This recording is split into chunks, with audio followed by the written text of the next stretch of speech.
Buenos días a todos y todas nuestros oyentes. Espero que estén muy bien. Desde acá, en el Noti, los acompañamos otro viernes más informando sobre los hechos más importantes ocurridos en esta semana. Bueno, mi nombre es Paloma y en esta edición del Noticero les quiero contar un poco qué fue lo que pasó en la sesión de diputados del día miércoles pasado. Si no me equivoco, 2 de julio fue. Bueno, en esta sesión se trataron varias cosas, el temario era muy extenso. Dos que me parecen muy relevantes de destacar fueron los distintos expedientes que se trataron en torno a lo que es el financiamiento universitario y también el salario de nuestros docentes. Y el otro tema es el financiamiento del Garraham también, que fue otro de los temas debatidos. Además de esto, encontramos varios temas como lo que fue el juicio por jurados, que había dos proyectos, dos dictámenes para debatir y otros más. Pero bueno, para empezar, lo que pasó fue que, no sé si están al tanto, pero el recinto estuvo un poco movido y un poco violento, en los términos más literales, terminando con una situación en la cual se levantó la sesión, hubo varios cruces entre los diputados y diputadas y el presidente de la Cámara de Diputados, Martín Menem, terminó por levantar la sesión porque se dio de baja el quórum. Pero bueno, ¿qué pasó, no? Como decía antes, fue una sesión atravesada por insultos, gritos y amenazas, cruces personales y no tan personales, partidarios, y nada, no se debatió mucho esto al respecto. Si bien había varios proyectos, lo que terminó fue un emplazamiento y estos temas se van a volver a tratar el día 8 de julio. Tanto el financiamiento de las universidades como lo que es el financiamiento del Garraham. ¿En qué contexto pasa esto, no? Que venimos hablando hace varios viernes. Bueno, Cristina está presa en su casa, entonces los diputados y diputadas afines a Cristina se presentaron con un cartel que decía Cristina libre y las discusiones giraron un poco en torno a esto y también en torno a sus compañeros militantes, compañeras militantes específicamente, que han sido detenidas y están presas y no, hasta el momento no hay novedades de cuándo van a salir o qué va a suceder, quién las va, cómo se va a desenvolver esto. Para mencionar así específicamente, hubo cruces muy fuertes entre, por ejemplo, Paula Penaca y Espert. Eh, como bien sabemos, hace unos días, unas semanas, si no recuerdo mal, la casa de Espert fue, ¿cómo decirlo? Vandalizada, si se quiere, o eso acusó el señor, porque tiraron excremento a la puerta de su casa y a razón de esto metieron presas a varias militantes de la organización de la Cámpora. Pero eso no es todo, sino que también hacia adentro del propio bloque o de los propios diputados libertarios hubo cruces, porque Lourdes Arrieta, una diputada libertaria díscola, podríamos decir, se cruzó con Lilia Lemoine y denunció que Lilia Lemoine la viene amenazando hace tiempo y que específicamente le dijo agradecé que no te arranco la cabeza, así que la discusión hacia adentro de diputados estuvo muy complicada. Sabemos que Lemoine mantiene una relación conflictiva con los que son ex libertarios o se han ido del bloque o demás. Y lejos de pedir disculpas a esta diputada, se jactó de su estilo confrontativo y también descalificó a las diputadas de izquierda y del peronismo. Entre tanto, entre los cruces entre Unión por la Patria y el bloque de La Libertad Avanza, los diputados de Democracia para Siempre cuestionaron estas acusaciones cruzadas y denunciaron que había un supuesto pacto entre estos dos bloques, Unión por la Patria y La Libertad Avanza, que lo que buscaban era parar las discusiones. Y trajeron, por ejemplo, como caso lo que es la investigación de la criptoestafa de la moneda Libra, que como mencioné en otras ediciones del noticiero, no viene avanzando en ese sentido y en la parte judicial se ha disuelto. el único organismo competente que quedaría en este momento es el Congreso, que aún no pudo elegir autoridades siquiera para que se constituya bien la comisión y se pueda investigar. Pero entonces, bueno, yo en relación a esto pensaba que qué herramientas teórico-metodológicas, ¿no?, nos podría brindar la ciencia política para entender por qué el Congreso está funcionando así y por qué no hay debates o cuáles son los debates que se dan.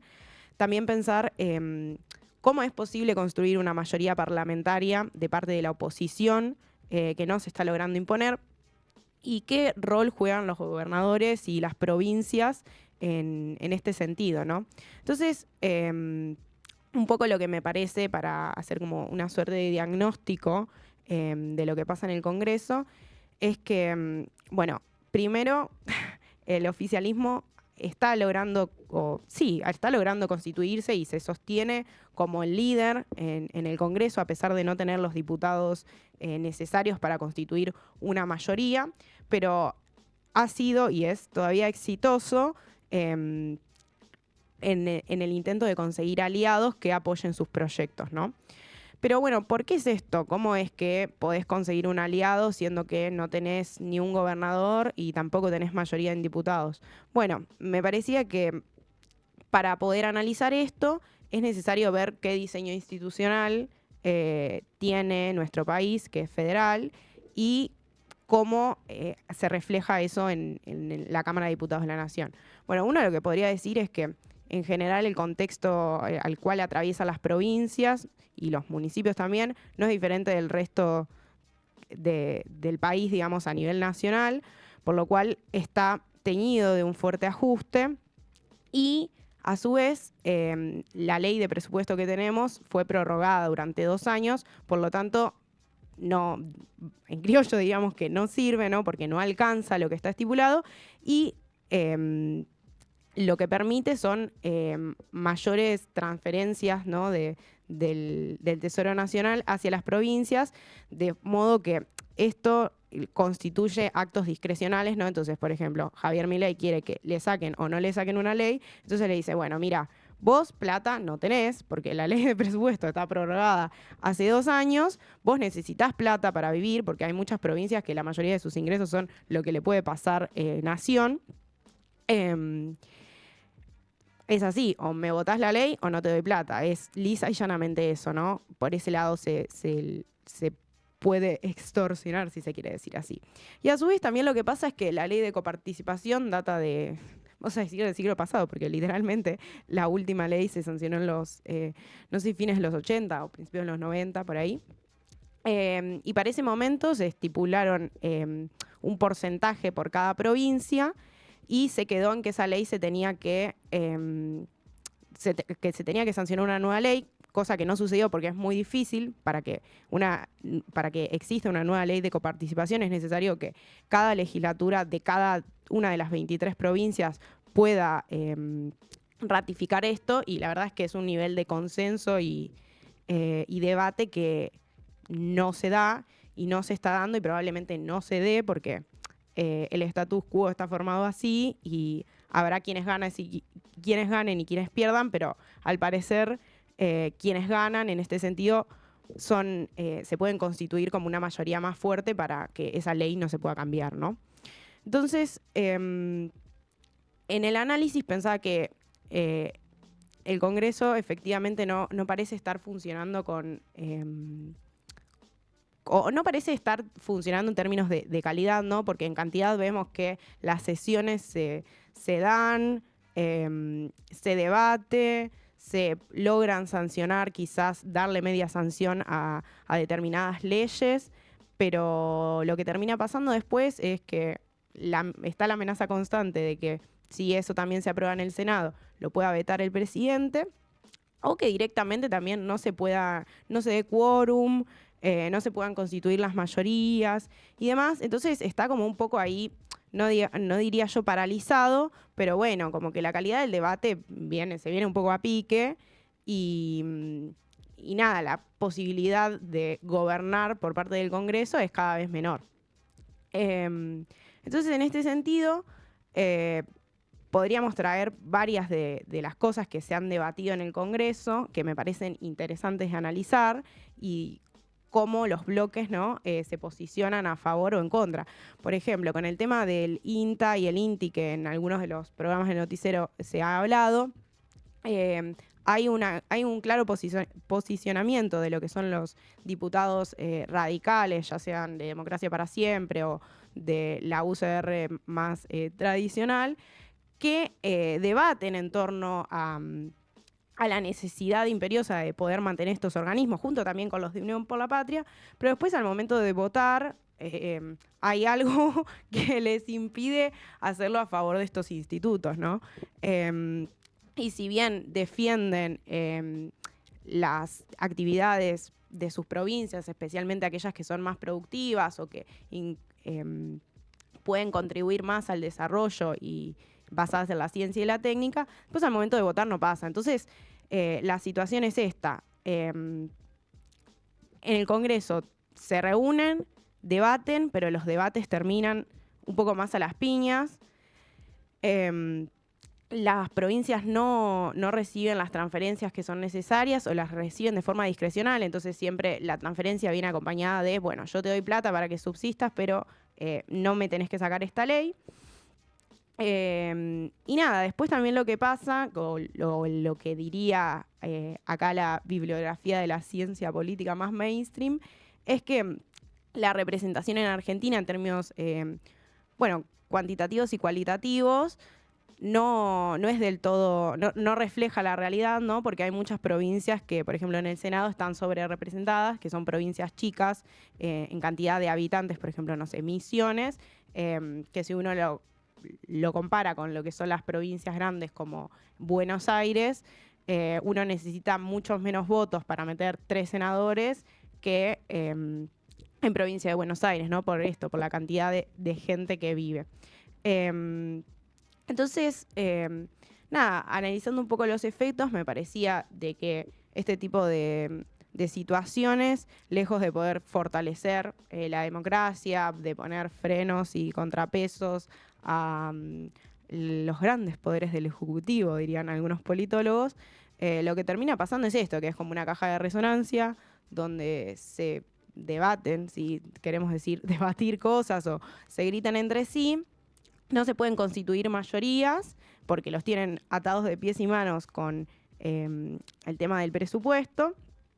Y además no hay forma de constituir una mayoría, me parece a mí, en un sentido ideológico, ¿no? Porque probablemente más allá de que haya diputados de que estén a favor del INTA, el INTI o de, no sé, del financiamiento de las universidades nacionales, a favor del Garrahan, lo que pasa es que está tan polarizada la situación política que lo que termina pasando es que si de repente, por ejemplo, miembros de la UCR se quieren plegar y votar al igual que lo hace Unión por la Patria, terminan pegados y un poco su electorado, no coincide con estos diputados.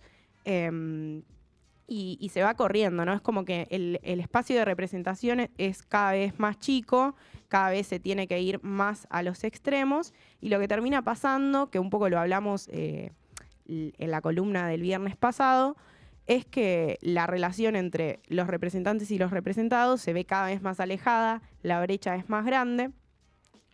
Y nada, los problemas para poder dejar satisfecha a la gente y canalizar de una forma institucional el debate es cada vez más difícil porque no se da. Entonces, eso era un poco lo que había preparado para hoy. Contar un poco la situación, también poder problematizar, ¿no?, qué es lo que está pasando con nuestra democracia, porque como bien están demandando, ¿no?, los diputados del bloque de Unión por la Patria, la primera líder de la oposición está presa, y también se suman a este hecho la prisión de militantes que casualmente forman parte del mismo espacio. Entonces, en este sentido, me parece que es momento para poder detenernos a pensar un rato y decir, bueno, o sea, es casual que de repente todos y todas los que están presos sean del mismo espacio político. Digo, más allá de que utilicemos argumentos como, no sé, que se rompieron o se pasaron determinados límites y esto constituye, no sé, algún tipo no sé si delito, pero bueno, algún tipo de contravención, diríamos. Porque, bueno, en este sentido me parece que hablar de democracia es un poco complicado cuando están metiendo presas a todas las personas que no son parte del oficialismo y que se quieren lograr imponer. Aparte, la violencia escala, y no solo los ataques se dan dentro del Congreso, sino también esto, se dan a casas, se dan a personas particulares. Me parece que forma parte un poco de lo mismo, no es un hecho aislado, sino va con el clima de época que estamos viviendo, pero es necesario ponerse a replantear qué se puede hacer con esto y cómo mejorar la relación entre representantes y representados, y sobre todo cómo hacer políticas que puedan contribuir al bienestar de las personas. Habría que ver cuál es el límite también del gobierno, porque parece ser que va tras todo, ¿no? Uno pensaba que quizás, no sé, un acuerdo base para nuestro país era el financiamiento de las universidades nacionales, pero el jueves pasado se hizo una marcha que quizá la convocatoria no ha sido la mejor, pero no ha tenido la cantidad de convocados que han tenido marchas anteriores. Y con toda esta estrategia que tienen y este clima de, bueno, todos los días te saco una noticia nueva y cierro algo nuevo, la gente está como en una situación de parálisis en la cual no hay como una posible solución, o al menos yo no estoy viendo un horizonte en el cual encauzar y poder constituir una alternativa a esto. Así que bueno, eso fue lo que les traje por el día de hoy. Quería hablar un poco de lo que pasó en el Congreso. Les agradezco y bueno, los espero el próximo viernes para seguir hablando probablemente, porque el día miércoles se sesiona otra vez. Así que nada, les mando un saludo enorme a todos.